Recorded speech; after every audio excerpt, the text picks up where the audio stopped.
In the mid-12th century, Christendom faced a devastating crisis.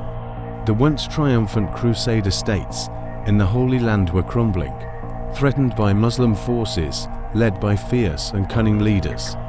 The fall of Edessa, the first Crusader stronghold established after the First Crusade, had shocked the Christian world. In response, kings, nobles, and soldiers from across Europe embarked on a sacred journey. What they found was not the glory of God's deliverance, but bitter defeat and a disastrous campaign that would shake the foundations of Europe and the Crusader states alike. This is the story of the Second Crusader campaign, led by kings, but marred by miscalculations, personal ambitions, and rivalries. What began with a call to arms ended with one of the most significant failures in the history of the Crusades. The fall of Edessa in 1144 was the spark that ignited the Second Crusade.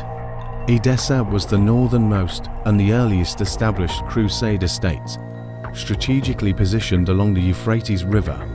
It acted as a bulwark against the Muslim powers of the region. But when Zengi, the ambitious and powerful Atabeg of Mosul and Aleppo, seized Edessa in 1144, it sent shockwaves through Christian Europe. The fall was more than just a military defeat. It signaled the vulnerability of the Crusader states.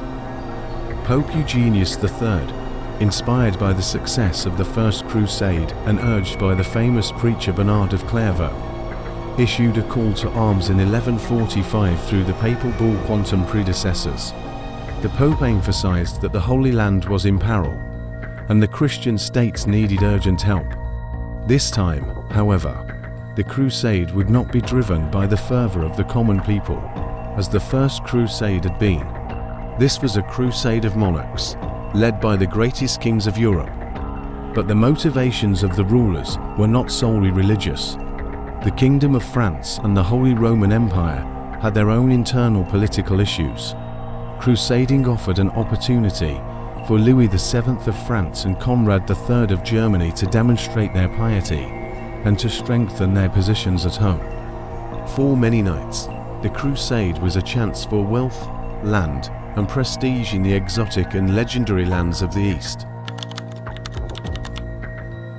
The warlords and leaders, two of Europe's most powerful kings, took up the cross and led the Second Crusade, both with their armies and ambitions. Louis VII of France, known for his devout faith, Louis VII saw the Second Crusade as his divine duty. His reign had been marked by conflicts with his vassals and the Church, and the crusade offered a means to cleanse his soul and stabilize his rule. However, his inexperience in military matters and his tendency to rely on divine intervention rather than strategy would haunt him throughout the campaign. His troubled marriage to Eleanor of Aquitaine, one of the most powerful women in Europe, added another layer of tension. Eleanor accompanied him on the crusade, and their strained relationship became public as the campaign went on. Conrad III of Germany, as the Holy Roman Emperor, Conrad commanded a vast and powerful realm. However, his previous military campaigns had often ended in frustration, and the crusade offered a chance to redeem his legacy. Like Louis, Conrad was deeply pious, but his approach to warfare lacked the foresight necessary for the harsh conditions of the Levant. He would soon learn that sheer numbers were not enough to secure victory. On the other side stood the formidable leaders of the Muslim world. The death of Zengi had left a power vacuum that his son, Nur ad-Din, was quick to fill. Nur ad-Din was not only a skilled warrior, but a brilliant politician who understood how to unify the fragmented Muslim territories against the Crusaders. His tactical prowess and ability to inspire loyalty among his forces would turn the tide in favor of the Muslim resistance. The journey to the Holy Land was fraught with challenges from the start. In 1147, both Louis VII and Conrad III set out with their armies, taking different routes, but facing similar hardships. Conrad III's army marched through Hungary and into Byzantine lands, hoping to cross into Anatolia and then head south towards the Crusader states. His forces, numbering around 20,000 knights and soldiers, were ill-prepared for the harsh conditions of the Anatolian plateau. Disease, lack of supplies, and the unforgiving terrain took their toll. The Byzantine Emperor, Manuel I Komnenos, wary of the Western Crusaders and fearing they might turn against his own empire, offered little assistance. As Conrad's forces marched through Anatolia, they encountered the Seljuk Turks. The Seljuks, skilled horse archers, who were masters of mobile warfare, harassed the German army with constant ambushes. At the Battle of Dorylaeum, the exhausted German army was decisively defeated. Conrad, severely wounded in the battle, was forced to retreat and join forces with Louis VII. Meanwhile, Louis VII's French army fared no better. Their march through Anatolia was plagued by similar problems: harassment from the Turks, treacherous terrain, and dwindling supplies. At the Battle of Mount Cadmus, the French army suffered a devastating ambush, with thousands of knights and foot soldiers slaughtered. Louis VII himself barely escaped, and his army was left in disarray. By early 1148, what remained of the Crusader armies arrived in the Kingdom of Jerusalem, their forces battered and morale low. Despite the setbacks, Louis and Conrad remained committed to the cause. They joined forces with Baldwin III, the young and ambitious King of Jerusalem. Together, they debated their next move.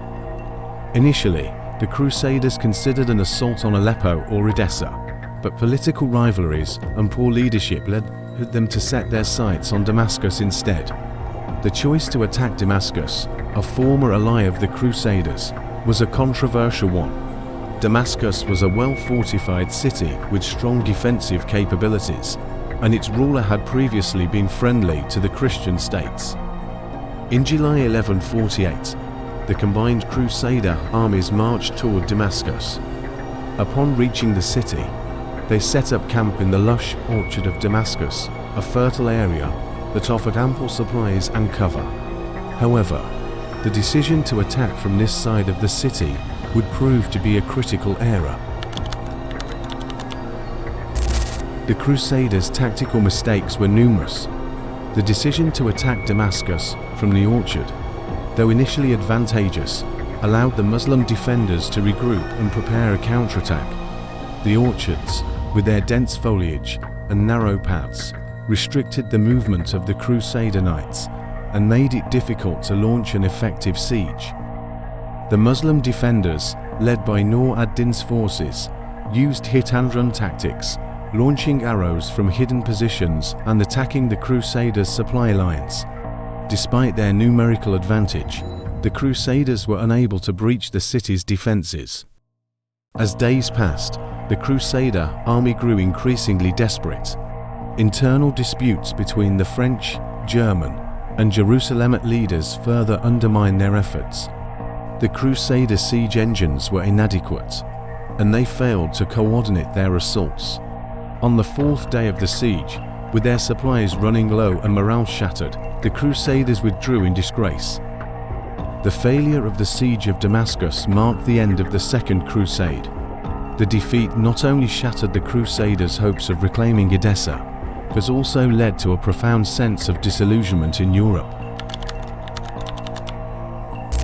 The Second Crusade was a disastrous failure, tarnishing the reputations of both Louis VII and Conrad III. Their armies had been decimated, and the unity of the Crusader states was left in ruins.